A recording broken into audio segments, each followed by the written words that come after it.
Te llorarán los oros, te llorarán los oros. Bakio gege aralode, te llorarán los oros. There's that great idea in mind that one can claim as one's own.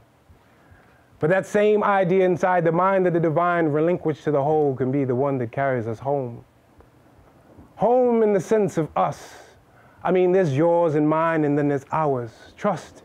Inside the ours is the power to move mountainous towers. World trade to move mountainous towers of global exploit. So humanity's been the currency, wages are low, and most of us are unemployed. Are you enjoying it? And the culprit is not the corporations, no. The culprit is the consciousness of the nation that still sees everything through the viewfinder of me when the truth of us and the new paradigm is we. We will suffer from water shortages and contaminated soil. We will lose entire species, the majestic, the royal. We will see the Pacific's aquatic life morph and mutate, and who do we have to congratulate?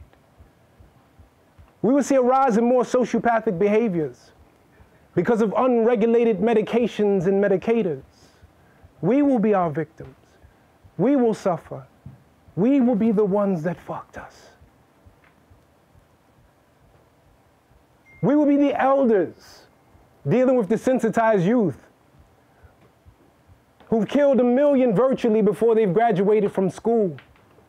It'll be us at the DMV and the CVS and AT&T dealing with the with SPD, ADD, ADHD. The product of burnt out synapses is probably too much TV.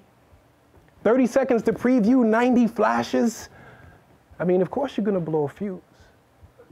It'll be we that take back the government for the people, by the people, to amend all the falsehoods that keep us feeble-minded and full of fear. So we won't be asking, why is there not enough food for people while throwing away the wheat and the tare? It is under our noses, in the body of humanity. And that we can't see it is the insanity that can only be banished and corrected by whom? The collective. We must collectively agree to be different, to take account of the predicament and be accountable. Now come on with me, sniff it. Sniff it. Don't tell me you can't smell that ish permeating our situation. Personified by your boy Jason, Friday the 13th, undying and full of frustration, like constitutional legislation way back when peasants were laymen and philosophical fabrication and religious fragmentation was our education, like 3/5 of emancipation. My proclamations holler now if you hear what I'm saying. If not, what truths you delaying by displaying ambivalence for our world's decaying, but day out and day in playing in the essence of our slaying? If not a God, to whom are you obeying? I hope it's not the Satan, because there's God with a mask testing your patience in times of wasting. On fruitless preoccupation, we surrounded by the rise and fall of nations, disease infestation, international sanctions inflicting the rich with constipation. Too much cheese, no regulations.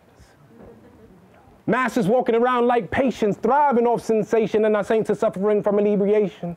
Not knowing which way they facing on, it really got me spacing between the halls of heaven and hell, trying to find a justification. But you can't ignore this. Like you can't ignore the force of a 4/5 when it kicks in slugs, smashing the flesh, smelling the bricks of the surrounding metropolis. Alerting the populace of suicidal thoughts. Word of my man Christopher Wallace, you can't get this knowledge in no college, and only through the soul will you find solace. White people, I'm talking to you directly. I hope I reach you humbly and effectively. Whether you're colonizing the motherland or taking ayahuasca in Machu Picchu, you got a destiny to see to. You know what I'm saying? This ain't gonna cease. We ain't gonna ever have no peace until you say the words and do the things that release the noose from not just our necks, but yours. Because the majority of the slave mentality behind these shores rests behind the doors that house your persuasion. Without a gross generalization to make the people with education lose their patience with the words that I'm saying. But I ain't asking for no yen or no nan on this issue. Because 100 of y'all should stand for every cop that drawn a pistol, and 1,000 more should stand on general principle. Because you're human and you're not invincible. And I hope this is convincing you of the tragedy that you could subtract from our collective reality that affects us substantially, physically, financially, turning the pursuit for the cause into vandally, fatherless with no batons handed to we, not to mention the details of the dastardly doings to the ruin of our families.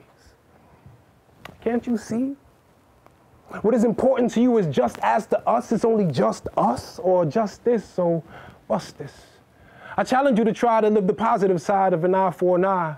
For how many Eric Garners have to die before we all see the lie?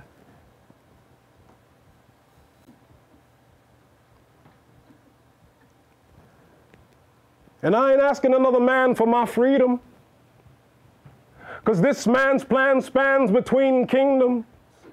And death is the only thing between me and you, and it's physical, and in death we meet in that spiritual S. See, life for me is nothing but a painfully joyous test, so I need not walk with a bulletproof vest unless the war's on. And in peace, I thank God for my breath, word to my peeps and my pythons, till there's nothing left. And what I'm saying might be obvious to the serious, to weariest, but pull up your bootstraps and hear me on this: sons, daughters, mothers, fathers. I think we need to pay attention to the things we call a bother, get clobbered to the point where we're led by our toddlers. Translated the innocents amongst the miscreants to cause a menace. In this little shop of horrors, they play the dentist. We're approaching the end, so let me begin this. Push the limits, push out the gimmicks. Bunch of God complex commoners without limits. Enhance our stance through a trance spirit, vocalizing the stars so you can hear it. And lay Jason asleep with a lyric. You can't ignore this. Peace.